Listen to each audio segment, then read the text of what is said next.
বসে আছে নিজের রুমে। বাইরে থেকে ডেকে যাচ্ছে আয়ু, তে কিছুতেই দরজা খুলছে না। এর মধ্যে তের ফোনে জিমিনের কল আসে। হ্যালো তে। বল জিমিন। কি রে, তোর কণ্ঠ এমন শোনাচ্ছে কেন? তোর কি হয়েছে? ভার্সিটিতেও আসলি না আজ? তের এইবার আরো মন খারাপ হলো, সে কেঁদেই দিল। জিমিন অবাক হয়ে যায়।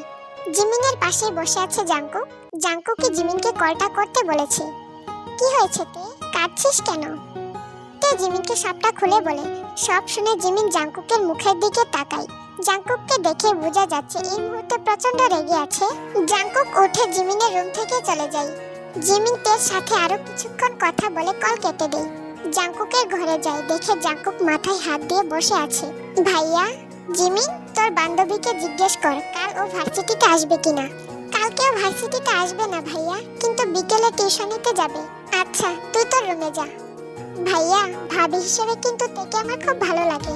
কথাটা বলে জিমিন দৌড়ে নিজের রুমে চলে যায়। জাঙ্কুক নিজের কাজগুলো শেষ করে। পুরো একটা দিনের অপেক্ষা। এই মেয়েটা একটা গাধা কেন, জাঙ্কুক বুঝতে পারে না। পরের দিন বিকেলেতে টিউশনের উদ্দেশ্যে বের হয়। আয়ু হাজার জোর করে মেয়ে জেদের সাথে পেরে ওঠে না, তাই চুপ করে থাকে। তে বাড়ি থেকে বেরিয়ে একটা রিক্সা নিয়ে টিউশনিতে চলে যায়। তে টিউশনিতে যাওয়ার সময় গাড়ি পেলেও আসার সময় পায় না, তাই আজ তে হেঁটে হেঁটেই বাড়িতে ফিরছে। প্রায় সন্ধ্যা হয়ে গিয়েছে। সাথে করে তে ফোনটাও আনেনি। হালকা অন্ধকারে হাঁটছে আজ তে, ভয় করছে না তার।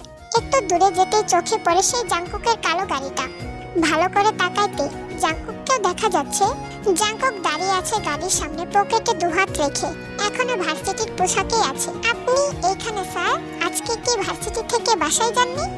জাঙ্কুক কিছু বলে না, সোজা তের সামনে এসে দাঁড়ায়। তের হাতটা চেপে ধরে তের হাত থেকে সেই রিংটা খুলে ছুঁড়ে ফেলে দেয়। তে চোখ বড় বড় করে তাকায়। জাঙ্কুক তেকে কিছু বলতে না দিয়ে হাত ধরে গাড়িতে উঠিয়ে বাইরে থেকে দরজা লক করে দেয়। তারপর জাঙ্কুক গাড়ি স্টার্ট দেয়। এই, আপনি আমায় কোথায় নিয়ে যাচ্ছেন স্যার? কি হয়েছে আপনার? বাড়ি যাব আমি, সন্ধ্যা হয়ে গেছে। করছেনটা কি? জাঙ্কুকের মাথাটা এমনিতেই গরম ছিল। তের বকবক শুনে আরো গরম হয়ে যাচ্ছে। জাঙ্কুক গাড়ি ব্রেক করে তের দিকে ঝুঁকে গিয়ে তের ঠোঁটে ঠোঁট মিলিয়ে দেয়। ঘটনা এত তাড়াতাড়ি ঘটেছে যে তে কি রিয়াকশন দিবে তাই ভেবে পাচ্ছে না। জাঙ্কুক কয়েক সেকেন্ডের একটা চুমু দিয়ে তেকে ছেড়ে দেয়। ঠিক হয়ে বসে আবার গাড়ি স্টার্ট দেয়। তে এখনো সেই চুমুর ঘুর থেকে বের হতে পারছে না। কি হচ্ছে কিছু বুঝতেও পারছে না।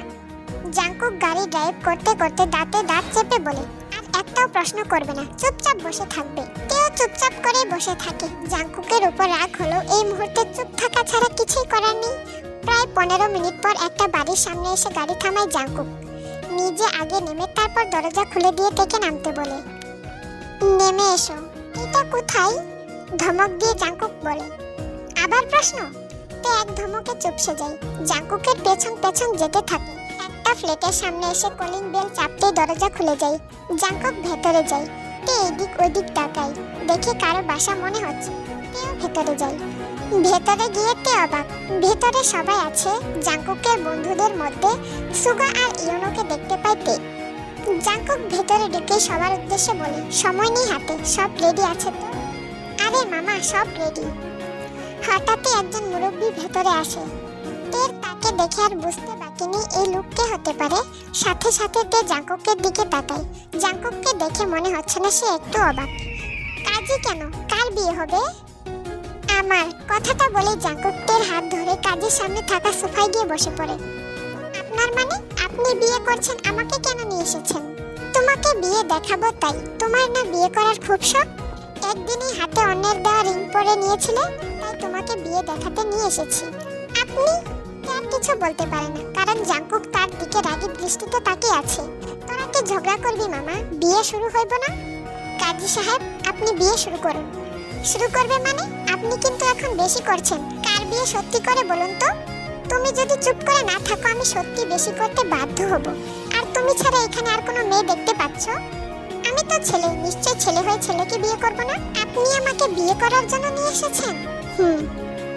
জাঙ্কুকের কথা শেষ হতে কাজী সাহেব বিয়ে পড়াতে শুরু করে।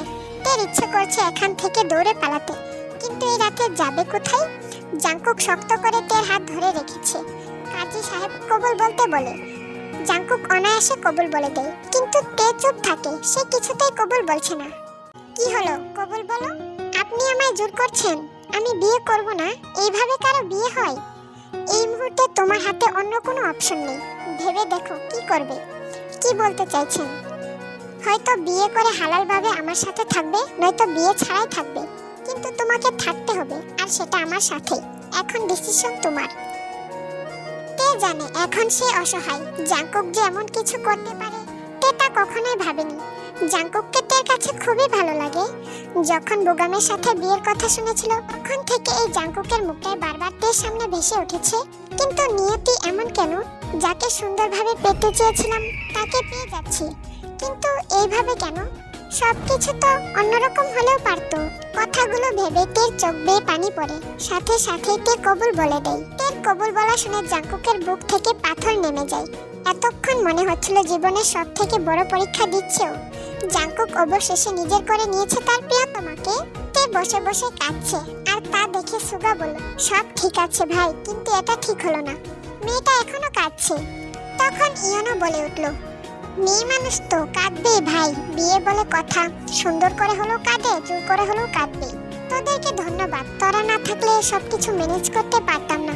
আরে বেটা, এবার বাড়ি যাবো নিয়ে। ওকে, আসছি।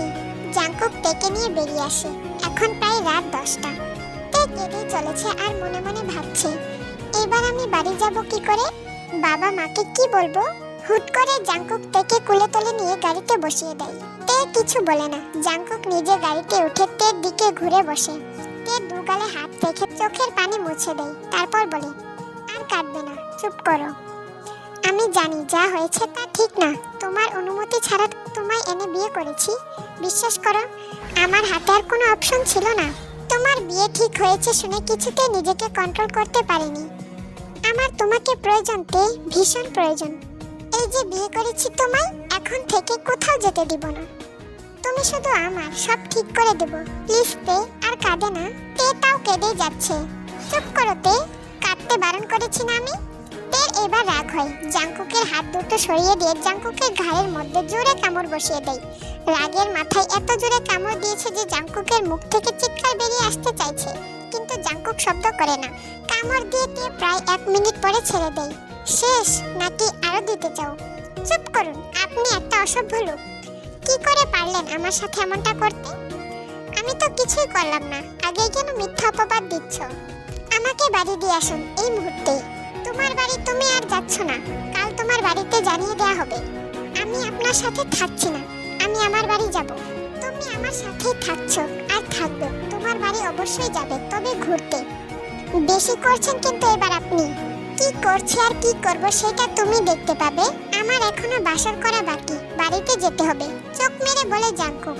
তে রেগে গিয়ে বলে, আমি আপনাকে ছাড়বো না বলে দিলাম। প্লিজ বউ, ছেড়ো না। আমি চাই তুমি আমায় ধরে রাখো সারা জীবন।